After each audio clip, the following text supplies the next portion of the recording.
So if you only had 25 cents to spend on an emotion, how would you spend it if it were, say, 5 cents per emotion?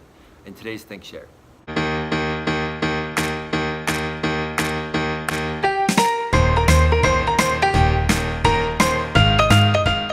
Hello and welcome to the Daily Think Share. My name's Zach. I'm here to bring to you what I've been thinking about, sharing about, talking about, listening to that I don't have time to teach a math class and doesn't really belong in math class.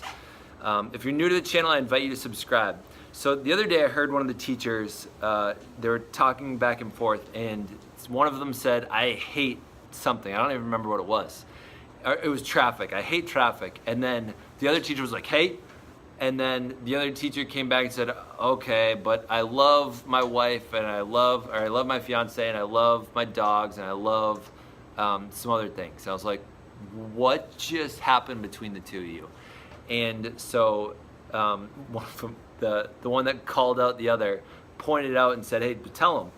And so what they said is anytime they say hate, you have to come up with 3 things that you would love. And I said, where did you come up with that? I love that idea.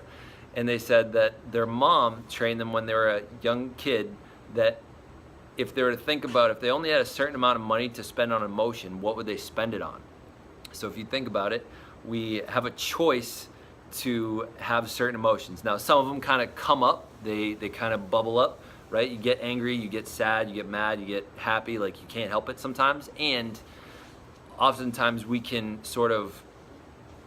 nudge aside happiness, we can nudge aside anxiety sometimes, we can nudge aside sadness or jealousy. We can do that.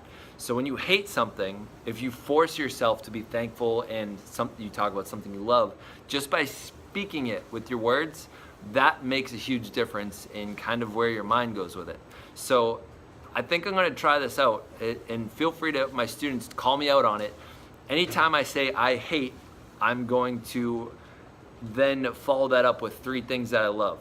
So, and I've used a similar thing, I talk about this in my book, is a chapter where I say I think it's called Thank the Sadness Away or something. And it was from Oprah's book where she said that one night when she was crying and her friend came over and she was just like miserable and like sad, her friend said, what are you thankful for? Oh, she was puking too. And like as she was over the toilet, she's like, what are you thankful for? And she's like, what? Like she's just like weirded out, what are you saying? And then she said, what are you thankful for? And she's like, I'm thankful for you. And then just like she wrote in her book like how much of a shift like happened over her whole body of how she was feeling just by saying what she was thankful for. So my invitation, consider what emotions you're allowing to creep out of your mouth. You know, maybe it's that you're swearing and so things occur as more angry than they really ought to. Maybe you are shaping your emotions just with your words. So maybe try to shape them the way you want to rather than the way that you habitually do, maybe by accident.